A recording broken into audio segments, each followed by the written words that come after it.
Welcome. This is Kristen on our journey through the Bible. So glad you're joining me once again. I do appreciate you being here with me. I'm doing this for the first time, so I appreciate you coming and keeping me accountable because we're going to do this though. And so that's why I broke it down just into one chapter a day. And that way it's little bite-sized pieces. So 5-10 minutes on average every day. Although this is a pretty long chapter, but a really good one because yesterday, Joseph, who is now in prison, he interpreted the dreams to the baker and the butler. But today it's Pharaoh's dreams. So let's jump right in. Chapter 41 of Genesis. Then it came to pass at the end of 2 full years that Pharaoh had a dream, and behold, he stood by the river. Suddenly there came up out of the river 7 cows, fine looking and fat, and they fed in the meadow.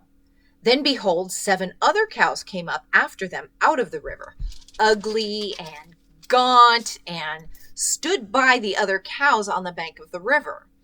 And the ugly and gaunt cows ate up the 7 fine-looking and fat cows. So Pharaoh awoke. He slept and dreamed a second time. And suddenly 7 heads of grain came up on one stalk, plump and good.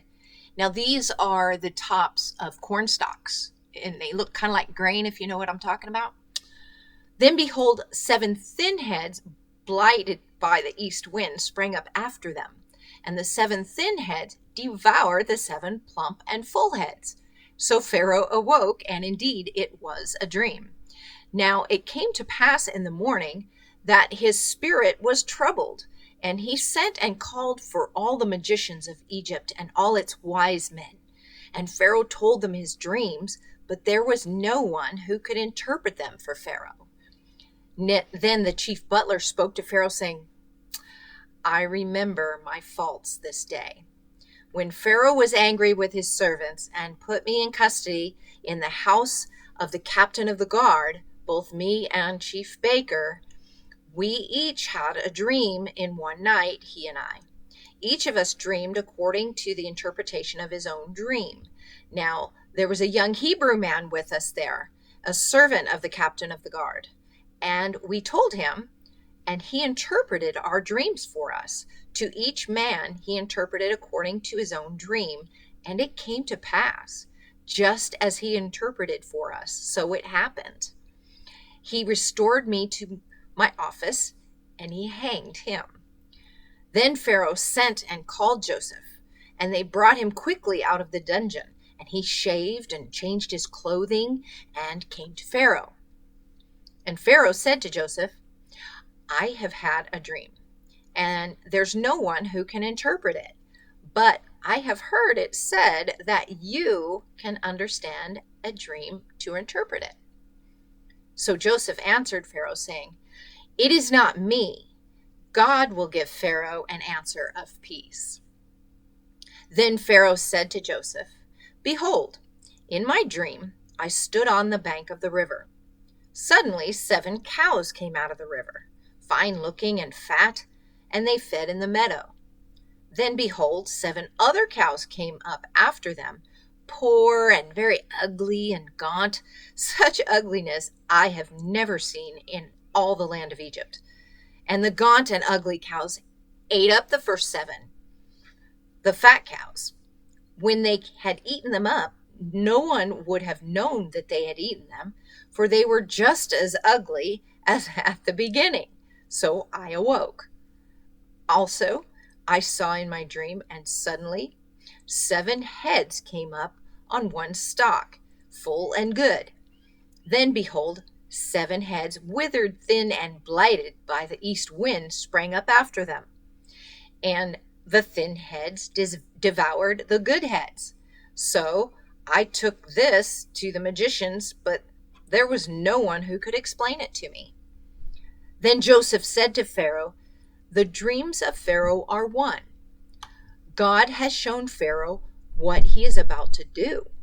The 7 good cows are 7 years, and the 7 good heads are 7 years. the dreams are one. And the 7 thin and ugly cows which came up after them are 7 years. And the 7 empty heads blighted by the east wind are 7 years of famine. This is the thing which I have spoken to Pharaoh. God has shown Pharaoh what he is about to do. Indeed, 7 years of great plenty will come throughout all the land of Egypt. But after them, 7 years of famine will arise, and all the plenty will be forgotten in the land of Egypt, and the famine will deplete the land. So the plenty will not be known in the land because of the famine following, for it will be very severe. And the dream was repeated to Pharaoh twice because the thing is established by God, and God will shortly bring it to pass.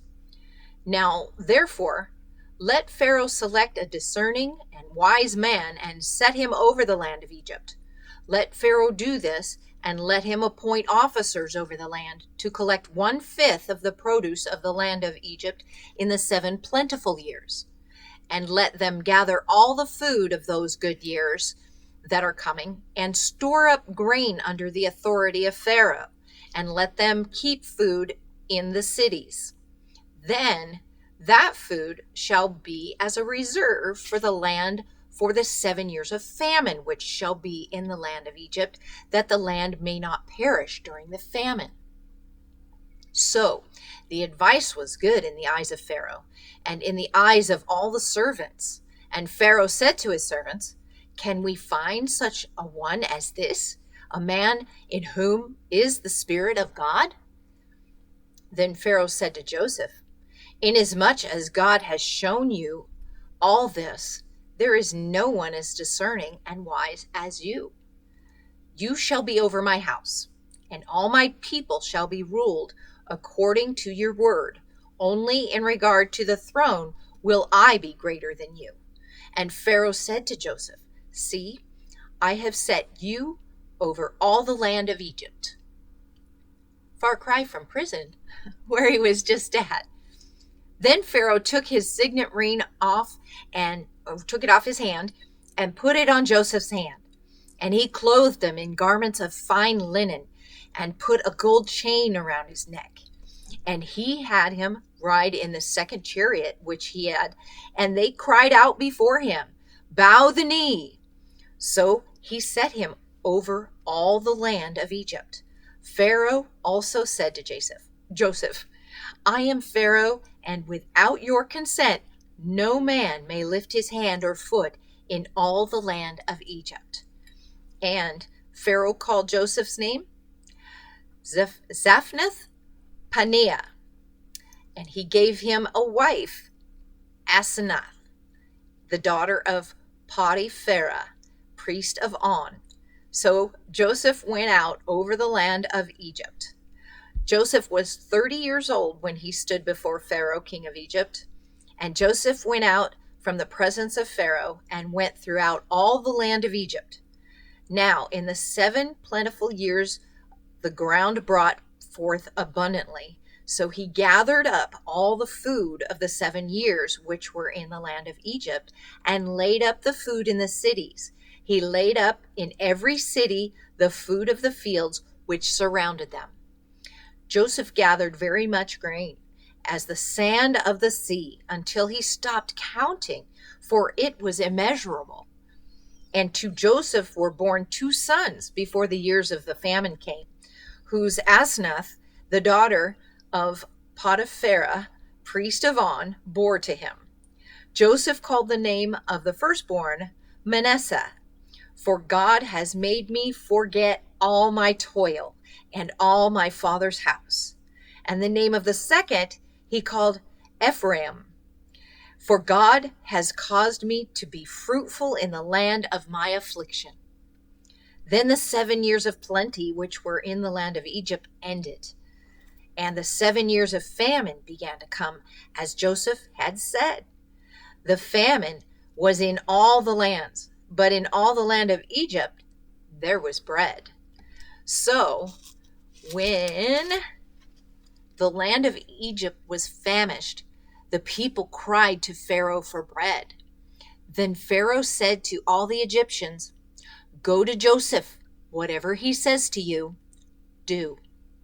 The famine was over all the face of the earth, and Joseph opened all the storehouses and sold to the Egyptians.